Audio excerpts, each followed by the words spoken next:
somewhere above your roof right now, there is a face that has been watching this planet far longer than there have been eyes to watch it back. You can't see it through the ceiling, but it's there, pale, patient, the same grey smudges across its surface, the same silver light spilling onto sleeping rooftops. Tonight, it is doing what it has done every night for 4.5 billion years. It is simply, quietly watching. And for almost all of that time, we had no idea what it was. Welcome to Bedtime Astronomy, where we turn down the lights and let one small corner of the universe tell us a story before we sleep. So wherever you are, stay exactly there. Maybe you're in bed, blanket pulled up to your chin, the light already off. Let your shoulders fall away from your ears. You don't have to go anywhere tonight. You only have to look up, past the ceiling, past the roof, past the thin blue skin of the sky, and find the moon. You've seen it 10,000 times. You stopped noticing it years ago, but tonight, really look at those dark patches on its face, those grey shapes, like ink that never dried. They never move, the same shapes, every night of your life. And here is the thing I need you to hold on to. Every human being who has ever lived has seen those exact same shapes. A child in ancient Egypt, a fisherman in the South Pacific, a grandmother in a Chinese village 1,000 years ago. Not similar shapes, the same ones you're looking at tonight.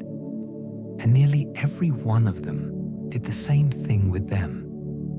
They turned them into a story. By the end of tonight, I'll tell you why that should give you chills. Why people who never met, oceans and centuries apart, were all staring at the very same painting. But not yet. Stay with me. Because this is not a story about rock. This is not a story about light. This is not a story about distance. This is a story about a small, dreaming animal. That's us, lying in the dark, looking up, and refusing to believe the dark was empty. So pull the blanket a little higher, and let me tell you every story we ever told the moon, back before we knew what it was. Let's begin in China, a very long time ago. Picture a courtyard at night, somewhere in an old village. The lanterns have burned low. A grandmother sits with a child on her knee, and the child points up at the moon and asks the question every child eventually asks. What is that? And the grandmother does not say rock. She says, let me tell you about a woman who lives up there. There was a woman named Chang'e. She was married to a great archer named Hu Yi, a hero, the man who once shot down the burning suns that were scorching the world. As a reward, Hu Yi was given a single dose of an elixir. Drink it, and you would never die. You would rise into the heavens and live forever among the immortals. But there was only enough for one. The stories disagree about what happened next, the way old stories always do. Some say Chang'e drank it to keep it safe, to stop a thief from stealing it while her husband was away. Some say she drank it for herself, in a moment of longing she could not explain. But every version ends the same way. She begins to rise. Her feet leave the floor.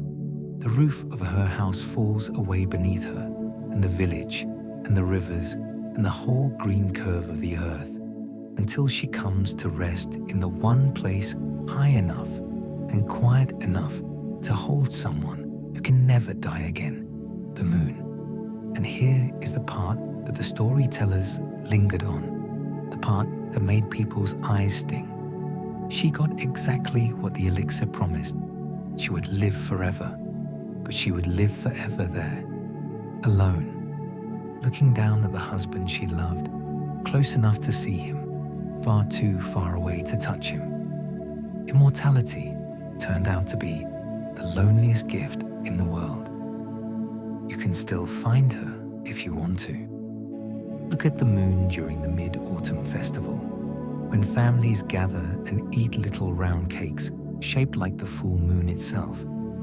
The cakes are for her. They are a way of saying, "We see you up there. We haven't forgotten." And in many tellings, she is not entirely alone. Beside her sits a white rabbit, endlessly pounding medicine with a pestle. Remember that rabbit. He has his own story, and we'll come back to him. Now travel west, all the way to ancient Greece. Imagine a shepherd on a hillside, awake long after his flock has settled, the whole sky turning slowly above him. He watches the moon climb, night after night, and to make sense of that silver thing crossing the dark, he tells himself this: the Greeks looked at the same moon and saw a goddess driving it. Her name was Selene, not a goddess who lived on the moon, a goddess who was the moon. Every night she rose into a silver chariot pulled by two pale, glowing horses, and she carried the moon across the whole dark width of the sky from one horizon to the other. And then she did it again the next night, and the next, forever. And like Chang'e, Selene fell in love. But her story aches in a different way. She loved a young shepherd named Endymion, a mortal man, beautiful, ordinary, doomed to grow old and die the way all mortals do. Selene could not bear it, so a wish was granted, and Endymion was placed into an eternal sleep. He would never age. He would never die. He would simply sleep, forever young, in a quiet cave on a mountainside. And every single night, as she crossed the sky, Selene came down to visit him. Think about what that actually means. She loved him so much that she found a way to keep him forever. And the way she kept him meant he could never once open his eyes and look back at her. She held on to him by holding on to a sleeping man. Night after night, century after century, loving someone who would never know she was there.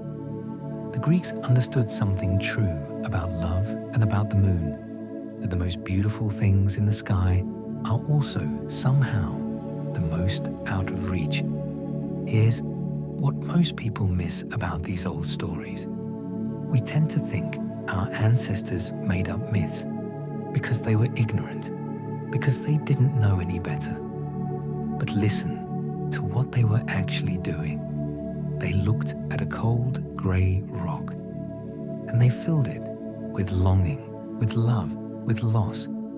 They didn't see emptiness up there. They saw their own hearts reflected back down at them. Now, that rabbit. I told you we'd come back to him. In a story told across Buddhist Asia, a rabbit lived in a forest with a monkey and a fox. One day, they met an old beggar, starving, barely able to stand. The monkey climbed and gathered fruit for him. The fox caught fish from the river. But the rabbit had nothing. He could find nothing to give. So the rabbit did the only thing he could think of. He built a fire, and then he threw himself into the flames, offering his own body, so that the starving traveler could eat and live. But the beggar was not a beggar at all. He was a god in disguise, testing the kindness of the creatures of the forest. And he reached into the fire and lifted the little rabbit out, unharmed.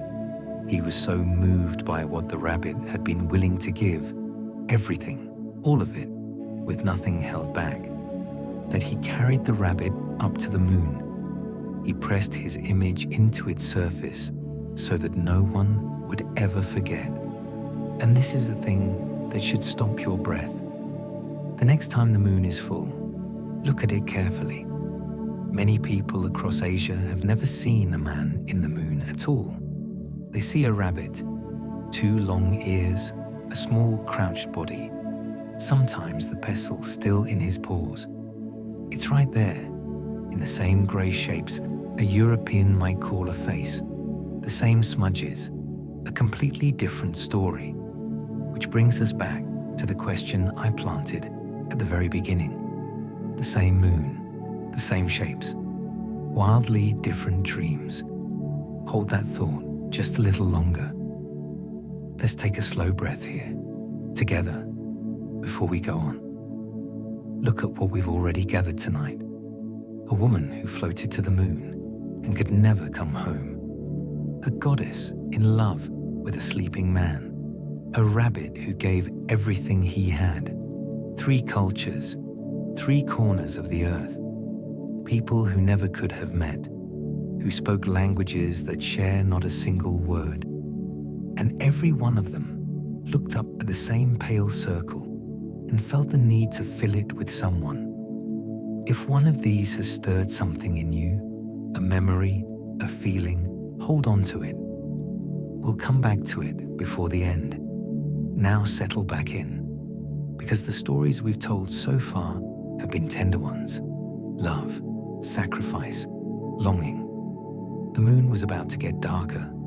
Travel north now, to the cold lands of the Norse, where winter nights stretch on for 16 hours, and the dark feels like it has teeth. Picture them gathered around a low fire, the wind pushing at the walls, knowing the sun will not return for a long, long time. When people live that close to the dark, they do not see the moon the way a Greek shepherd does. The Norse looked up at the same moon, but they did not see a goddess, and they did not see a gentle rabbit. They saw a young man running. His name was Mani.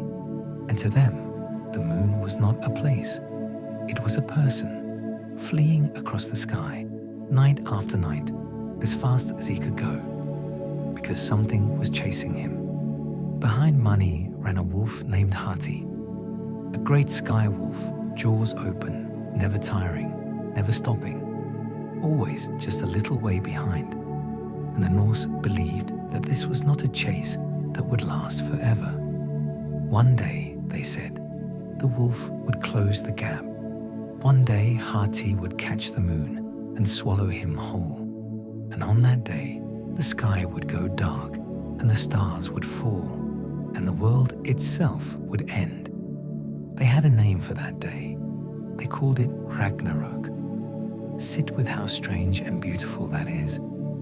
They looked up at the moon moving across the sky, that slow, steady, harmless drift you can watch on any clear night, and they did not see peace. They saw a creature running for its life. They saw the clock of the world ticking down. To them, every night the moon survived was a night the world had been spared. Every dawn was a small reprieve. Imagine carrying that thought to bed, that the pale light outside your window was the only thing standing between you and the end of everything. But it gets stranger and sadder. Travel east again, all the way to Japan, where the moon had a face and a name, and a wound that never healed. Here the storytellers were trying to answer a question you may have wondered about yourself, lying awake. Why are the sun and the moon almost never in the sky together? Why does one seem to flee the moment the other arrives? In the oldest Japanese stories, there were 2 great beings born as brother and sister. The sister was Amaterasu, the sun, warm, radiant, the light that makes the rice grow. And the brother was Tsukuyomi, the moon, cold, pale, beautiful in a distant kind of way. For a time, the sun and the moon shared the sky.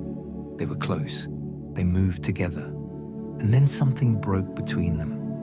Tsukuyomi was sent to attend a feast given by the goddess of food, a goddess named Ukemochi.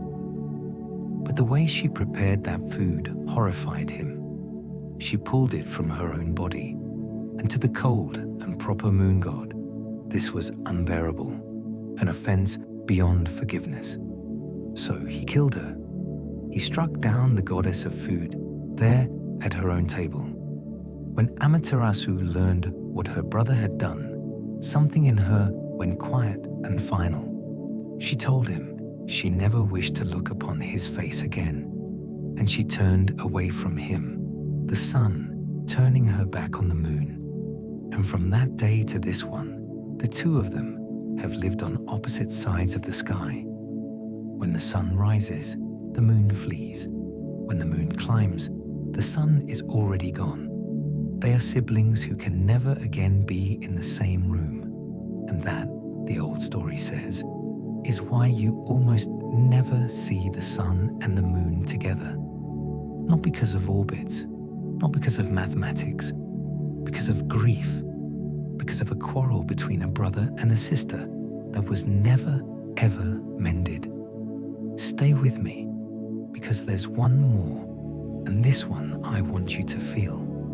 Travel to the islands of the Maori, in the dark waters of the South Pacific, where people steered canoes across open ocean by the light of that moon, and learned the hard way to treat the sky with respect. There was a woman named Rona. One night, she was walking to fetch water, carrying her gourd along a path she knew well, and the moon, that night, slipped behind a cloud. The path went black. Rona stumbled in the dark, hurt her foot on a root, and in her pain and frustration, she did something small and human. She cursed the moon. She shouted up at it for hiding its light, for letting her fall. The moon heard her, and the moon did not forgive the insult. It reached down through the night air, and it seized her. Rona grabbed at a tree to save herself, clung to it with everything she had, but it was no use. The moon tore her loose, tree and gourd and all, and pulled her up, away from the earth, into the sky, and there she remains. The Maori say that if you look at the full moon, you can still see Rona up there, a woman with her water gourd and the branch of the tree she tried to hold on to, frozen forever in the moment she was taken. A reminder the elders would tell the children to never curse the things in the sky, because the sky sometimes is listening. The next time you're tempted to mutter at the dark, you might remember Rona and the hold your tongue. Now look at what's happened to our moon tonight. It began as a place of love and sacrifice, and now it's a fleeing victim, a grieving god, a kidnapper in the dark. The same grey circle, but the human heart is a vast and complicated thing, and it poured all of itself up there. The tenderness and the terror, the love and the fear, which means we are finally ready for the question, why? Why did all of these people, scattered across the entire face of the planet, look up at the very same moon and feel that it was watching them back? The answer is one of the most quietly astonishing facts in all of astronomy, and we're about to get to it. For thousands of years, this is how it stayed. The moon belonged to the storytellers, to grandmothers and priests and frightened children. Nobody had ever seen it any closer than you can see it tonight, with your own two eyes from your own bed. Not a king, not a priest, not the wisest person alive. You and they stood on exactly equal ground. And then came the autumn of 1609. In a house in Kew, just west of London, a quiet Englishman named Thomas Harriot did something no human being had ever done before. He took a crude tube fitted with two small lenses, a Dutch trunk, they called it, barely more than a toy. And on the 26th of July, he pointed it at the moon, and he drew what he saw. His sketch is still kept safe to this day, and I have to be honest with you, it looks like almost nothing. A lopsided circle, a few smudges. Someone once said it looks like a coffee stain, but that faint, clumsy little drawing is it's one of the most important images in human history because it is the first time a person looked at the moon through glass and tried to record the truth of it instead of a story about it. A few months later, in Italy, another man lifted a better tube to his eye. His name was Galileo Galilei, and Galileo had a gift Harriet did not. He had trained as an artist. He understood light and shadow. So when he looked at the moon, at that ragged line where its bright half meets its dark half, astronomers call it the terminator, the border between lunar day and lunar night. He saw something nobody had let themselves see before. He saw shadows, long shadows, stretching across the grey. And Galileo, the artist, knew exactly what casts a shadow like that. Mountains. The moon had mountains. It had valleys. It had craters and plains and rough, broken ground, just like the earth beneath his feet. For thousands of years, every culture had agreed on one thing, even when they agreed on nothing else, that the moon was a perfect, smooth, heavenly object, a polished pearl, a flawless face. And in a single night, a man with a tube of glass proved that it was none of those things. It was a world, a real, rocky, cratered world, a place you could, in principle, stand on. And here, right here, is where I finally keep my promise to you. Remember the question: why did everyone, everywhere, see the same shapes? A Chinese grandmother and a Greek shepherd and a Maori child, oceans apart, all painting their dreams onto the very same canvas. I told you the answer was one of the quietest, strangest facts in all of astronomy. Here it is. The moon is what we call tidally locked. Over billions of years, the Earth's gravity gently took hold of the moon and slowed its spin, slowed it and slowed it until the moon turned exactly once for every single time it circles us. And the consequence of that is almost too perfect to believe. It means the moon shows us only one face, the same face, always. Let that settle for a moment. In all of human history, every person who has ever lived, in every land, in every century, not one of them, until very recently, ever saw the other side of the moon. Not Chang'e's dreamers, not the Norse, not the Greeks. Every human being who ever looked up was handed the exact same picture, the same grey seas, the same shapes, one shared canvas, hung in the sky over the whole species, never turning away. That's why a rabbit and a face and a woman with a water gourd all live in the same patch of grey. We were never looking at different moons. We were all looking at the one moon, the only face it has ever shown us, and reading our own hearts into it. Those dark seas, the ones you can see tonight. We even gave them a scientific name. We call them Maria, Latin for seas, because the early astronomers thought they might be oceans. They're not. They're vast plains of ancient lava, frozen solid billions of years ago. The rabbit's body, the old man's face, they're hardened volcanic rock. And somehow, knowing that, they are no less beautiful when you look up at them. So you might think, this is the sad part of the story. The night the magic died, the night a man with a telescope took the goddess out of the moon and left us with nothing but rock and shadow and Latin names. But I don't think that's what happened. And I don't think Galileo did either, because here is what we traded our myths for. We learned that the moon is a world, and that a human being could one day stand on it. And then, 3.5 centuries after Galileo squinted through his little tube, we did. We left our footprints in that grey dust. We looked back from up there and saw the earth, our whole world, hanging in the black, like a single blue tear. The dreamers who invented Chang'e could never have imagined it. We didn't lose the moon when we learned the truth. We reached it. The astronomer Carl Sagan spent his whole life on exactly this idea, that understanding something does not drain the wonder out of it. It pours more in. The myth-makers gave the moon a soul because they did not know what it was. We know what it is now. And it is somehow even more astonishing than the stories. So before you drift off tonight, let me leave you with 3 small things to carry into sleep. The first is this.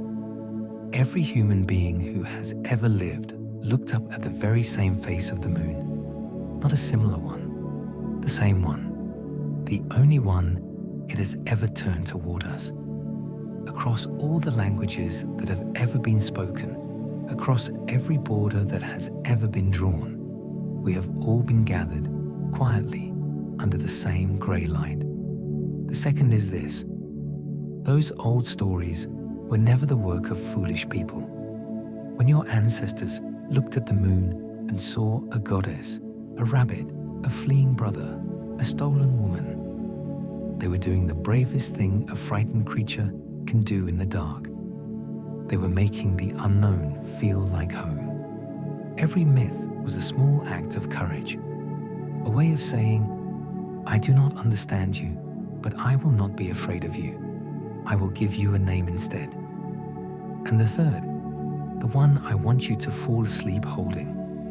We know what the moon is now. We have measured it, mapped it, walked on it, scooped its dust into our hands. There is no goddess up there, no rabbit, no running boy. And yet, look at us.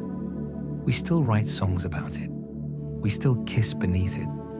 We still feel something tighten in the chest on a clear night when it rises full and gold over the rooftops.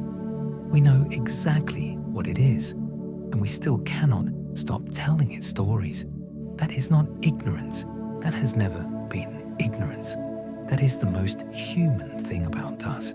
So here is what I'd love to know before you sleep. When you were small, what did someone tell you was up there on the moon? A face? A rabbit? Someone you'd lost? Leave it in the comments tonight. Let's gather all our different moons in one place and see once again that they were always the same one. That's all for tonight, here at Bedtime Astronomy. The moon is still out there right now, above your roof, the same face it has shown every dreamer who ever lived. And now, you're one of them. Close your eyes, rest well, and we'll meet again tomorrow night under the same old sky.